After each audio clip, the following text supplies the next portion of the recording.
अस्सलाम वालेकुम, hello and welcome. Iqbal international law services, मैं मोहम्मद इकबाल खान एडवोकेट। आज का जो हमारा लीगल लेक्चर है वो है divorce and property law you need to know in 2024। Of course divorce और प्रॉपर्टी लॉ को जानना आपके लिए 2024 नए साल में ज़रूरी है कि हम देख रहे हैं कि आपको ये जानना ज़रूरी है कि प्रॉपर्टी कानून क्या कहता है और डिवोर्स कानून क्या कहता है। जब आप सेपरेट हो रहे हैं, मियाँ और बीवी सेपरेशन हो रही है, तो उनकी आपस में कोई प्रॉपर्टी है, उनकी कोई म्यूचुअल प्रॉपर्टी ली है, कोई उसमें को शेयरर हैं, या हस्बैंड की प्रॉपर्टी है या बीवी की प्रॉपर्टी है, हस्बैंड ने बीवी को दी, बीवी ने हस्बैंड को दी, तो इस लॉ को भी आपको समझना 2024 में नए लॉ में देखना ज़रूरी है।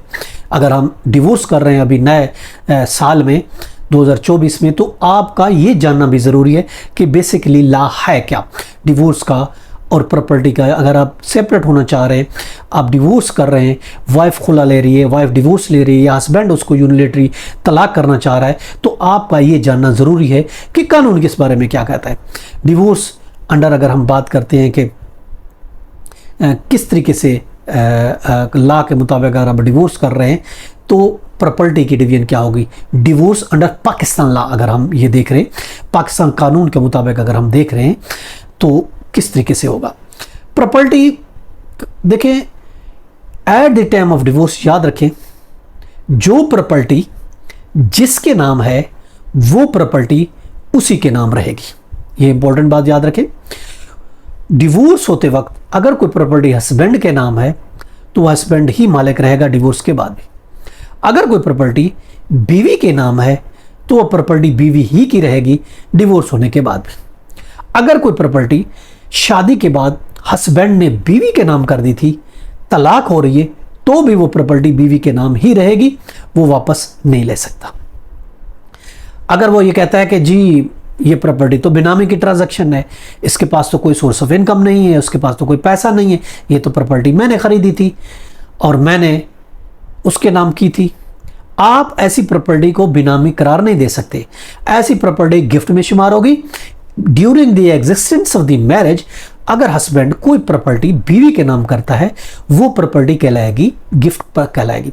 और गिफ्ट जो होता है याद रखें कभी वापस नहीं होता, और तलाक हो रही है तो आप कहेंगे कि ये प्रॉपर्टी अब वापस करें, वो प्रॉपर्टी वापस आप लीगली तौर पर वो प्रॉपर्टी वापस लेने के हकदार नहीं है, ये याद रखें। शादी के बाद अगर प्रॉपर्टी बीवी ने खरीदी है या प्रॉपर्टी हस्बैंड ने खरीद कर बीवी दी है, यानी तलाक के टाइम जिसके नाम भी मौजूद होगी वो प्रॉपर्टी उसी की होगी। हत्ता कि जैसा बताया कि हस्बैंड ही खरीद के भी क्यों नहीं देता है, वो गिफ्ट में शुमार होगी, या फिर गिफ्ट भी हो सकता है वो प्रॉपर्टी, या हक महर भी। दो सूरतें हो सकती हैं। अगर शादी के बाद हस्बैंड बीवी को कोई प्रॉपर्टी खरीद के दे देता है अपने ही पैसों से, या तो वो हक महर में जाएगी या फिर वो गिफ्ट में जाएगी। वो प्रॉपर्टी बेनामी ट्रांजैक्शन नहीं होगी, वो प्रॉपर्टी हस्बैंड शादी के बाद जो उसने दी है तलाक के टाइम वापस नहीं ले सकता। शादी से पहले कोई प्रॉपर्टी थी, बीवी की थी, वो बीवी ही की रहेगी, हस्बैंड की थी, हस्बैंड ही की रहेगी। चुनाव वो डिवोर्स मुख्तलिफ सूरतों में होती है। जैसा डिवोर्स खुला के ज़रिए भी बीवी ले सकती है, डिवोर्स डेलीगेटेड पावर के थ्रू भी हो सकती है, बीवी को हक तवीज़ दिया गया, उसने अपने को तलाक किया, या फिर म्यूचुअली डिवोर्स भी हो सकती है। या पांचवा तरीका है डिवोर्स डेजोलेशन मुस्लिम मैरिज एक्ट तनखी से निकाह 1939 के तहत बीवी तलाक लेती है, या हस्बैंड यूनिलेटरी तौर पर बीवी को तलाक देता है।